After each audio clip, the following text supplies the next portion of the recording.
Good morning students. Class 11th English medium subject chemistry topic IUPAC system. पिछले part में हमने common name systems की बात की थी, कॉमन नेम और डेराइव्ड सिस्टम। आज हम बात कर रहे हैं, आज स्टार्ट करेंगे IUPAC। लंबा टॉपिक है, चलेगा आगे, आज कंप्लीट नहीं होगा लेकिन आज इसका शुरुआत है। IUPAC सिस्टम, इसकी क्यों नीड हुई, सबसे पहले हम ये देखते हैं। देखिए, जो कॉमन नेम सिस्टम थे और डेराइव्ड जो सिस्टम थे, उनसे हम सभी ऑर्गेनिक कंपाउंड्स का नाम नहीं दे पाए, इसलिए IUPAC बनाया गया और आज जो है सभी ऑर्गेनिक कंपाउंड्स का नाम जो है IUPAC देता है। IUPAC जो है ऑर्गेनाइजेशन है एक, जो ऑर्गेनिक कंपाउंड्स का नाम दिया जाता है इसके थ्रू। इसने कुछ रूल्स बनाए और उन रूल्स के अकॉर्डिंग ऑर्गेनिक कंपाउंड्स को नाम देते हैं। इसका फुल फॉर्म है international union pure applied chemistry. International, I for international, U for union, और P for pure and A for applied और C फॉर केमिस्ट्री। तो इसका फुल फॉर्म हो गया IUPAC सिस्टम में, IUPAC का international union of pure and applied chemistry. अब जो IUPAC जो नेम होता है वो 3 पार्ट से मिलकर बनता है। जैसे हमारा कोई नेम होता है पूरा, तो हमारे भी किसी किसी के नेम में 3 पार्ट होते हैं। मेन नेम जो होता है, मिडिल नेम होता है और एक सरनेम होता है। सरनेम में लोग जो है अपनी कास्ट या गोत्र यूज करते हैं। मिडिल नेम में कोई सिंह लगाता है, कोई कुमार लगाता है, कोई क्या लगाता है, और एक जो उसका नाम है चिंटू मिंटू वगैरह वगैरह, ठीक है ना। तो इस टाइप से 3 से मिलकर बनता है हमारा नाम। वैसे ही IUPAC में भी 3 पार्ट से मिलकर नाम बनता है ऑर्गेनिक कंपाउंड का। वो 3 पार्ट क्या है? फर्स्ट पार्ट है वर्ड रूट, सेकंड पार्ट है प्रीफिक्स, और थर्ड है सफिक्स।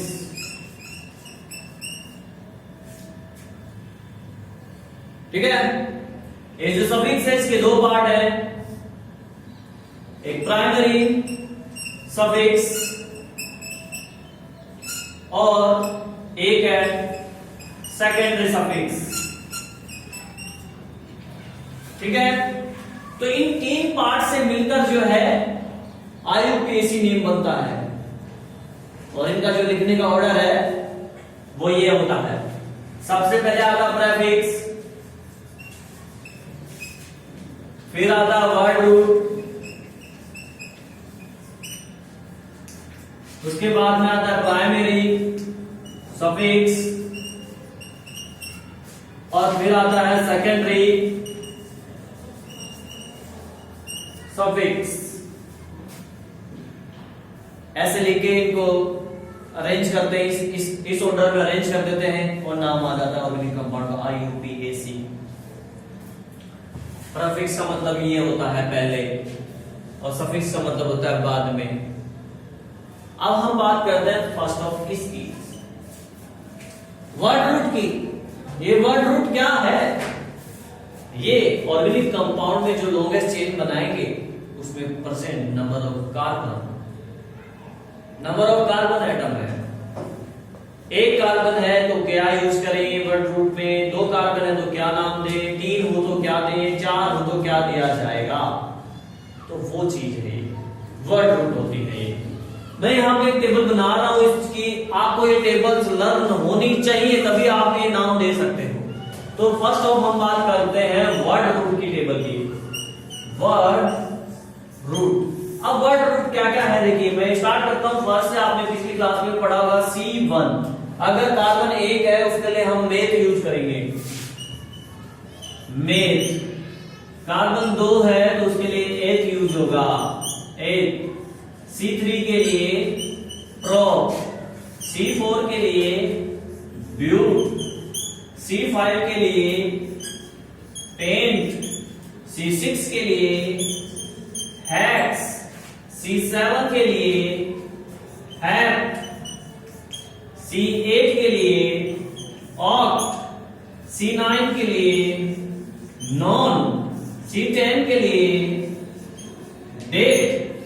हो सकता है आप लोग इसको यहां तक याद हो, लेकिन इससे आगे आगे भी देख लेते हैं थोड़ा सा। C11 undec, C12 duodec, C13 tridec, C14 tetradec, C15 pentadec. भैया ये कोई अलग से चीज नहीं है, बस ये 5 को हम पेंट बोलते हैं, उसमें आ की मात्रा लगाई पेंटा, और डेट का 10 होता है, 10 और 5 15 होता है ना, इसलिए पेंटा डेट, ठीक है ना। C16 hexa date, C17 hepta date, और C18 ऑक्टा डेट, और C19 नोना डेट, और C20 में यहां लिख देता हूं C20 आइकोसेन। C20। तो आपको 20 तक ये वर्ड रूट याद होने चाहिए, क्योंकि तभी आप नाम दे सकते हो, वरना ऑर्गेनिक कंपाउंड्स का आप नाम नहीं दे सकते। नेक्स्ट जो सेकंड पार्ट था हमारा वो था प्रीफिक्स। और देखिए प्रीफिक्स क्या होते हैं। ये जब नाम दिया जाता है तो ये शुरू में लगते हैं, स्टार्टिंग में ही प्रीफिक्स यूज किया जाता है। कुछ ग्रुप ऐसे होते हैं जो लॉन्गेस्ट कार्बन चेन बनाने के बाद में साइड में रह जाते हैं, साइड ब्रांच जो रह जाती है लॉन्गेस्ट चेन बनाने के बाद में। ये फंक्शनल ग्रुप नहीं होते, ये ग्रुप फंक्शनल ग्रुप नहीं होते, इनको सब्स्टिट्यूएंट बोला जाता है, इनको सब्स्टिट्यूएंट्स बोला जाता है। ये प्रतिस्थापी है चेन बनाने के बाद में, ठीक है। लॉन्गेस्ट कार्बन की चेन बनाने के बाद में जो साइड में ग्रुप रह जाते हैं, साइड चेन बोल दीजिए आप चाहे इनको, हालांकि फंक्शनल ग्रुप भी रहता है साइड में, लेकिन फंक्शनल ग्रुप अलग है, वो सफिक्स में आएंगे। ये प्रीफिक्स है जो लॉन्गेस्ट चेन बनाने के बाद में साइड में रह जाते हैं, इनको सब्स्टिट्यूएंट्स बोलते हैं। और सब्स्टिट्यूएंट्स के लिए हम प्रीफिक्स यूज करते हैं, इनको प्रीफिक्स में लिखा जाता है, शुरू में लिखा जाता है। अब ये कौन कौन से हैं उनकी बात कर लेते हैं। ये टेबल भी आपको लर्न होनी चाहिए, क्योंकि तभी आप नाम दे सकते हो। तो देखो मैंने आपको बताया था एल्किल में से हाइड्रोजन कम होता है तो एल्किल बनता है कि नहीं बनता। तो ये CH3 इसका नाम है मेथिल। मिथाइल भी बोल सकते हो, कुछ लोग मिथाइल बोलते हैं, तो अगर आपकी हैबिट मिथाइल है तो आप मिथाइल बोल सकते हो, कोई दिक्कत नहीं, मैं मेथिल बोलता हूं। C2H5 ethyl, C3H7 propyl, OCH3 मैथो और O ऑक्सी, तो मैथोक्सी।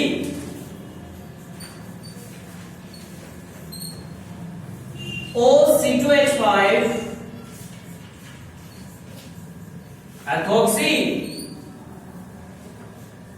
C6H5 फेनिल, F फ्लोरो,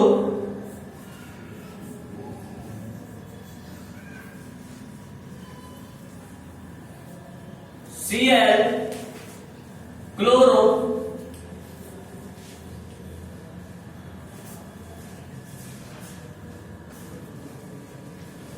नेक्स्ट है ब्रोमो। कैसे भी लिख लीजिए, ऐसी कोई दिक्कत नहीं। Bromo, iodo, iodo, NO2 nitro, NO nitroso,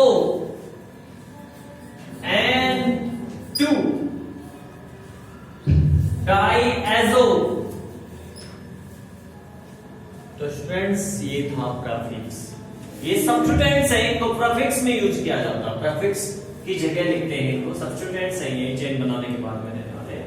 तो ये टेबल भी आपको याद होनी चाहिए, प्रीफिक्स।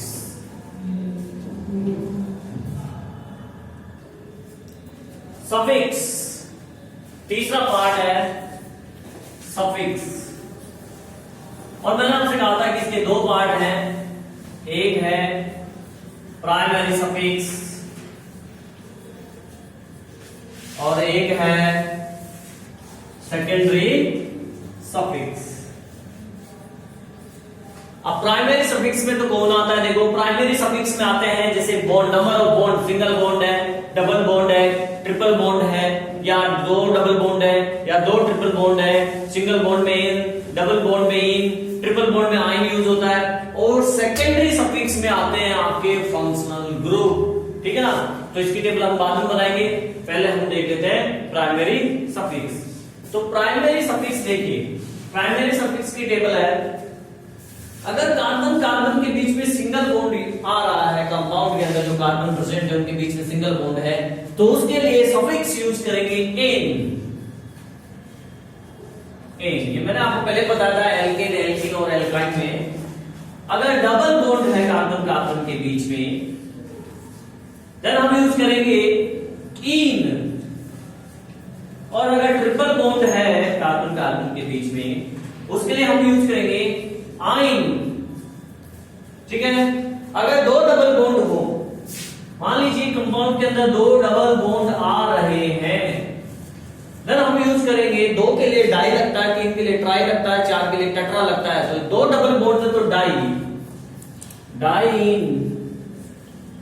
और दो ट्रिपल बॉन्ड है अगर, तो हम यूज करेंगे डाइआइन। मान लीजिए एक डबल बॉन्ड है और एक ट्रिपल बॉन्ड है, तो डबल बॉन्ड के लिए इन और ट्रिपल बॉन्ड के लिए आइन यूज करेंगे, तो इनाइन हो जाएगा। फॉर टू के लिए डाई, फॉर थ्री के लिए ट्राई, फॉर फोर के लिए टेट्रा यूज किया जाता है। इसी टाइप से अगर दो मैथिल ग्रुप है तो डाई मैथिल, तीन मैथिल ग्रुप है तो ट्राई मैथिल, ठीक है ना। दो फ्लोरीन है तो डाई फ्लोरो, तीन है तो ट्राई फ्लोरो, चार है तो टेट्रा फ्लोरो, ठीक है। तो दो के लिए डाई, तीन के लिए ट्राई, चार के लिए टेट्रा यूज करते हैं। तो ये हमारे हैं प्राइमरी सफिक्स। अब हम बात करते हैं सेकेंडरी सफिक्स की। ये है सेकेंडरी सफिक्स, सेकेंडरी सफिक्स की टेबल है ये। देखिए ये टेबल जो है सेकेंडरी सफिक्स है, इसमें आपके फंक्शनल ग्रुप आते हैं, जितने भी फंक्शनल ग्रुप हैं वो सेकेंडरी सफिक्स में आते हैं। अब ये फंक्शनल ग्रुप हमें ये जो टेबल है वो क्रम से याद करनी पड़ेगी। क्रम से इसलिए याद रखनी पड़ेगी क्योंकि कई बार किसी कंपाउंड के अंदर दो फंक्शनल ग्रुप आ जाते हैं, तो ऐसी कंडीशन में हमें क्या करना पड़ता है, एक फंक्शनल ग्रुप को हमें मेन फंक्शनल ग्रुप मानेंगे और दूसरे वाले को हम मानेंगे सब्स्टिट्यूएंट। तो सब्स्टिट्यूएंट मानेंगे तो उसके लिए हमें प्रीफिक्स यूज करना पड़ेगा। तो अब किसको हमें सब्स्टिट्यूएंट मानना है, किसको मेन फंक्शनल ग्रुप मानना है, ये इस टेबल को क्रम से याद करने से ही आपको आएगा। क्यों आएगा, क्योंकि जो फंक्शनल ग्रुप टेबल में नीचे आएगा वो तो होगा सब्स्टिट्यूएंट, और ऊपर जो आएगा उसको हम मानेंगे functional group, main functional group. Suppose किया किसी कंपाउंड के अंदर एक आ गया COOH ग्रुप और दूसरा आ गया अल्कोहल ग्रुप, ठीक है। तो आपको इन दोनों में से अल्कोहल को सब्स्टिट्यूएंट मानना पड़ेगा क्योंकि ये टेबल में नीचे है, और COOH को आपको मेन फंक्शनल ग्रुप मानना पड़ेगा क्योंकि टेबल में ऊपर है। तो जिसको आप फंक्शनल ग्रुप मानोगे उसके लिए तो हम प्रीफिक्स यूज करेंगे, ठीक है। और इसको आपने सब्स्टिट्यूएंट माना तो इसके लिए आपको सफिक्स यूज करेंगे, इसके लिए आपको प्रीफिक्स यूज करना पड़ेगा क्योंकि ये सब्स्टिट्यूएंट है, और सब्स्टिट्यूएंट को कहां लिखेंगे, प्रीफिक्स के रूप में। तो इसके लिए प्रीफिक्स यूज ये होगा। फिर ऐसा तभी होगा जब दो फंक्शनल ग्रुप प्रेजेंट हो, ठीक है ना। तो ये चांसेस कम ही है, लेकिन फिर भी आपको पता होना चाहिए, कई जगह आ जाते हैं। बाकी इसलिए इसी वजह से हम इसको ऑर्डर से याद करेंगे। तो यहां पे मैंने प्रीफिक्स भी लिखाया है और सफिक्स भी लिखा है, ठीक है। तो अगर प्रीफिक्स में यूज करना पड़े तो क्या करेंगे, और सफिक्स में तो यूज करेंगे, तो सफिक्स में क्या करेंगे। फर्स्ट हमारा है, अगर आपको वीडियो में छोटा नजर आ रहा है तो मैं बोल रहा हूं, उसके बोलने के साथ साथ आप लिख लीजिए, कॉपी पेन लेके बैठे, तो जहां स्पेलिंग समझ में नहीं आ रही हो, दिख नहीं रहा हो, तो आप लिख लेना, क्योंकि पूरी टेबल एक साथ मुझे बोर्ड पे कवर करनी थी, इसलिए मैंने छोटा लिखा है थोड़ा। कार्बोक्सिलिक एसिड फर्स्ट नंबर पे COH इसका फॉर्मूला है, इसका प्रीफिक्स है कार्बोक्सी एंड सफिक्स है oic acid, OIC oic acid. Second number पे है सल्फोनिक एसिड SO3H और सल्फोर प्रीफिक्स सफिक्स है सल्फोनिक एसिड, जो नाम है वही इसका सफिक्स है। एनहाइड्राइड में COCO फॉर्मूला है, प्रीफिक्स नहीं यूज होगा इसमें, और सफिक्स है ओइक एनहाइड्राइड। फोर्थ नंबर है COR अल्कोक्सी कार्बोनिल, इसका प्रीफिक्स है OATE OAT सफिक्स है। एसिल हैलाइड COX, अब यहां पे जो X है, देखिए ये जो X है, तो X यहां पे X is equal to fluorine, chlorine, bromine और आयोडीन, मतलब हैलोजेंस है, क्योंकि हैलोजेंस को X से रिप्रेजेंट करते हैं, इसलिए यहां पे कोई भी हो सकता है, फ्लोरीन, क्लोरीन, ब्रोमीन, आयोडीन, तो COF COCl CO Br COI ऐसे होगा ये। इसका जो प्रीफिक्स है हेलोफार्मिल, तो हेलोफार्मिल प्रीफिक्स आप ये यूज नहीं करोगे, हेलो नहीं लिखोगे, आपको ये हेलो लिखना है इस हैलाइड के अकॉर्डिंग। अगर मान लीजिए यहाँ पे Cl है COCl, तो आपको यहाँ पे लिखना है क्लोरोफार्मिल। Br होगा अगर तो ब्रोमोफार्मिल, I होगा तो आयोडोफार्मिल। क्लियर? इसका जो सफिक्स होता है ऑयल हैलाइड, अब आपको हैलाइड यूज नहीं करना है, अगर मान लीजिए यहाँ पे Cl है तो आप लिखोगे oil chloride, oil bromide, oil iodide, ठीक है। नेक्स्ट है एमाइड। एमाइड में देखो CONH2 है फॉर्मूला। अब ये 3 टाइप होते हैं इसके, अगर मैं यहां से एक H कम कर दूं तो ये बन जाएगा CONH, एक फॉर्मूला एक और H कम कर दूंगा तो ये बन जाएगा CON, ठीक है ना, R आ जाएगा H की जगह, तो तीनों इसी के।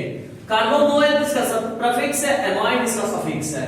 आइसोसाइनाइड, यहां पे N पहले C बाद में 2 कोवलेंट बॉन्ड, एक कोऑर्डिनेट बॉन्ड बनेगा, NC isocyano prefix, isonitrile suffix.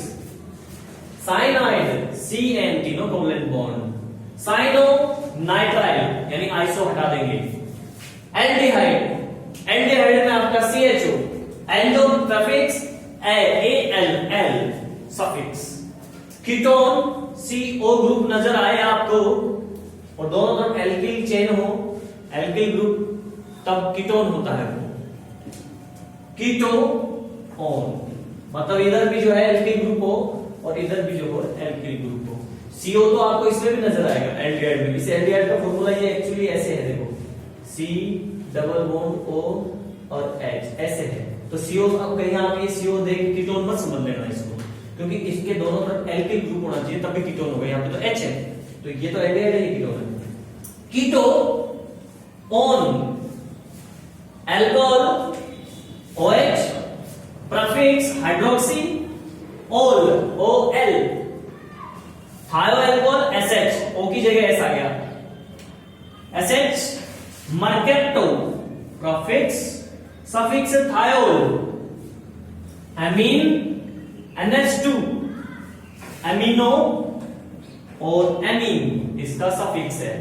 तो ये सेकेंडरी सफिक्स है, ये नाम में एंड में लिखा जाएगा इनको, ठीक है। ये फंक्शनल ग्रुप है, आपको ये टेबल याद होनी चाहिए।